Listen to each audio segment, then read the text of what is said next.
Hi, we are a group of HKU students working on a project to sort out some of the questions you might have when you hear the term BDSM.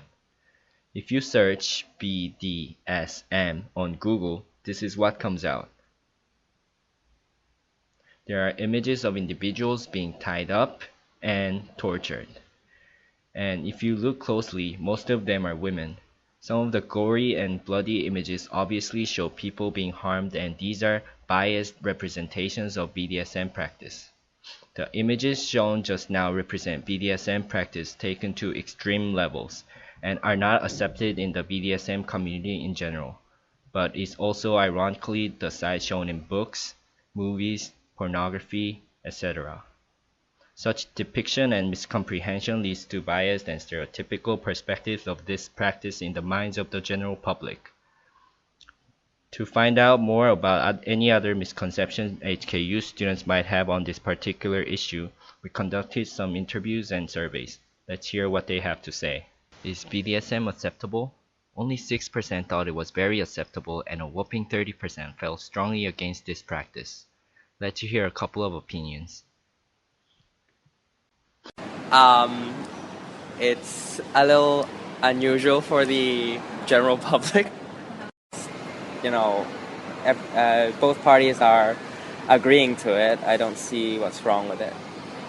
I haven't thought of it that way because I think that, any people who's not, is open to trying new things would try it in a point of their, at some point. I think the discrimination is justified because it is still wrong to act out BDSM. So I think they should be blamed. Yeah, it's just like prostitution. How the prostitutes agrees to have sex with the clients by being paid, but then it's still wrong because the prostitution itself is putting the prostitutes in subservience. What did they think about the topic? Some thought it immoral, some dangerous, and others deviant. Let's hear an opinion on why it's immoral. From a religious perspective, I don't think it's proper to harm each other's body, and it may hurt their souls also. And yeah, according to the Bible, I really don't think harming those bodies that God gave us. So if they really care about each other's true love, I don't think it's good to those BDSM things. First of all, when I think of sex, I think of love. I think of a beautiful, life-giving activity, and I think that BDSM is a wrongful use or wrongful way of having sex. On what scale do they think BDSM is a disorder? 1 is the strongest and 5 is the least. Let's hear what people think from the scale 1 and 2 think. Yeah, I think it's kind of mental disorder because they are doing something that normal people doesn't really want to do. So it's like they have some different chemical in their brain, which will cause some their pleasure. So everyone want to avoid from pain, not just enjoy the pain. So that's kind of different humanity. It's pretty gruesome. I can't understand why people do it and how people feel pleasure from doing such things. Maybe there's something wrong with their thinking or what they're feeling, because I've never seen anyone around me that feels pleasure from causing pain or receiving pain. And here are some other views and misconceptions. I think it's really gross, and it should disappear because, it's a not usual type of pornography. And well, actually, I've watched this video before. There's this movie that's actually in that movie.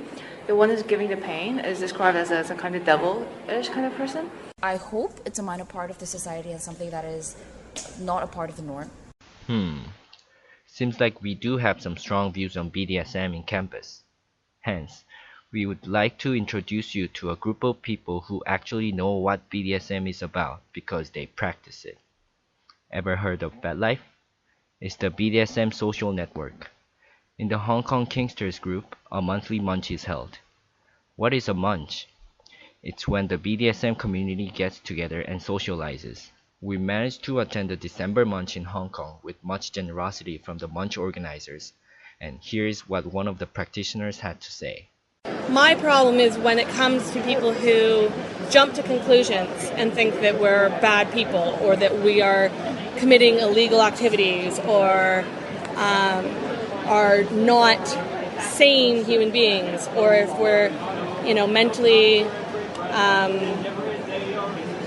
have different diseases or whatever, because that's not factual. I think that's where a large part of the misconception is, especially for our lifestyle, is that people hear BDSM or they hear kink and they think immediately negative thoughts. They think they're weird, or there's something wrong with them, or they're doing something wrong, they're evil, they're bad people.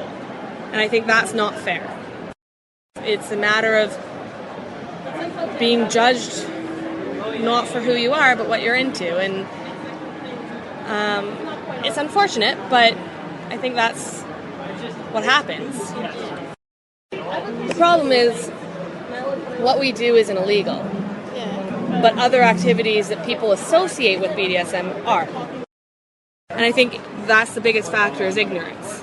And I think that goes for the judgments of society and the legal system. It's just they don't understand why we're interested in BDSM and why we do what we do. And so because they don't understand it, they're kind of scared of it. If you don't understand something, if something is foreign to you, you're scared of it. They're portraying the extreme side. They don't show, like 50 Shades of Grey, we talked about that as well. They don't show the negotiation. They don't show the relationship. They show the sexy bits. They show the hardcore, extreme parts of it. Practices that can be dangerous if you don't do it properly. You have to know what you're doing. You have to be educated. If you're not a BDSM practitioner, you may think that this topic does not concern you at all. But as our munch organizer, MJ, mentioned, ignorance is the prime cause to misunderstanding any issue. So here's the definition. BDSM is an umbrella term for an endless variation of erotic practices involving dominance and submission, role-playing, restraint, and other interpersonal dynamics. History on BDSM can be found in the Kama Sutra, which was written in 200 CE. It is one of the first written resources of sadomasochistic activity and safety rules. Descriptions on 4 different kinds of healing during lovemaking can be found for all regions of the human body to target, as well as different kinds of joyful cries of pain practiced by bottoms, aka submissives. Such sensuous experiences emphasize explicitly on impact play, biting, and pinching during sexual activities and should only be performed consensually, since only some women consider such practice to be joyful. In 2013 May, according to research by Andrea Wismayer of Tilburg University, the BDSM practitioners were found to perform as well as or better than the controlled group in terms of personality, well-being, and sensitivity to rejection. Stereotypes: ropes, whips, handcuffs, uniforms. Is that all you can think of? Many people practice it without even realizing. It's not always hardcore sadomasochism. It can be subtle, sensual, soft, hypnotic. Running an ice cube, silk, or feather over your lover's body qualifies as a BDSM, or more specifically, sensation play. But what about the D for dominance in BDSM? You've got to be a big bully to be into that kind of stuff, right? Yes, that probably makes sense. But you need 2 hands to clap. If you're being a selfish jerk with no empathy towards your partner's need, chances are that no one's going to want to play with you. And if he or she is not willing, it's not consensual anymore. It's abuse, which, by the way, no longer falls under BDSM. A victim of abuse doesn't get to vote. Abusers do whatever they want. But submissives set the limits, and dominants work within that range. There's a fine difference between abuse and a healthy sub-dom relationship. Here, we would like to clarify that BDSM is simply a sexual interest which is currently, but may not always be attractive to a minority. Sexual diversity is something we should accept and even celebrate. Lastly, vanilla refers to the people who are not into BDSM. Just like ice cream, we all have individual sexual preferences. Vanilla, chocolate, strawberry, you name it. You can never be wrong with any flavor of ice cream. Thank you for watching our video. Hope our video helped you understand BDSM better.